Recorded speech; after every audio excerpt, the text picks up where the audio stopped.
তরমুজের সিলকা দিয়ে রুই মাছ রান্না প্রথমবারের মতো ট্রাই করবো, তো ভাবলাম ছোট্ট একটা ভিডিও শেয়ার করে ফেলি। আসসালামু আলাইকুম সবাইকে।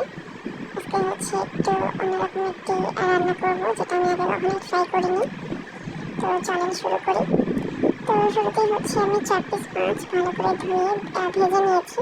সেটার ভিডিও দেখাইনি। এখানে তরমুজের সিলকা সাদা অংশটা নিয়েছি, আমি সেটাও সেদ্ধ করে নিয়েছি। তেলের মধ্যে পেঁয়াজ দিয়ে দিয়েছি, পেঁয়াজ লবণ দিয়ে আমি ভেজে নিলাম। একটু নরম হওয়া পর্যন্ত ওয়েট করেছি। তারপরে এতে আমি সামান্য পরিমাণ বাটা মশলা অ্যাড করেছি, আদা রসুন জিরা বাটা খুব অল্প পরিমাণে দিয়েছি, দিয়ে ভালো করে মিশিয়ে নিচ্ছি।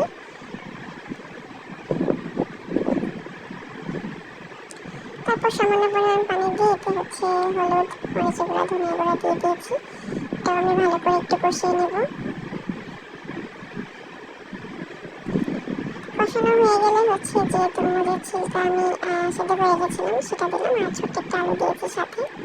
তো আমি অন্যান্য ভিডিও দেখেছি যে এটা এভাবে রান্না করে, মানে মাছ দিয়ে। তো ভাবলাম যে আমি একবার ট্রাই করে দেখি যে খেতে কেমন লাগে, তো সেই জন্যই করা। তো এই তো কষানো হয়ে গেলে এটা আমি পানি দিয়ে দেবো যেন ভালো মতো সেদ্ধ হয়ে যায়।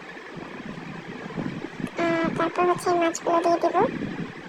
তো খেতে কিন্তু খারাপ লাগেনি, মানে লাউয়ের মতো লেগেছে কিছুটা আমার কাছে। তো আপনারাও চাইলে ট্রাই করে দেখতে পারেন, হয়তো ভালোই লাগবে। তো এরপর ভাজা জিরা গুঁড়ো দিয়ে দিয়েছি নামানোর আগ দিয়ে। তো রান্না প্রায় হয়ে গেছে। এই যে চুলাটা বন্ধ করে দিয়েছি, রান্না হয়ে গেছে। ছোট্ট একটি রেসিপি শেয়ার করলাম, আর কেমন লাগলো বলতে পারেন, আর কেউ খেয়ে থাকলে সেটাও জানাতে পারেন। আজকে এই পর্যন্তই। আল্লাহ হাফেজ।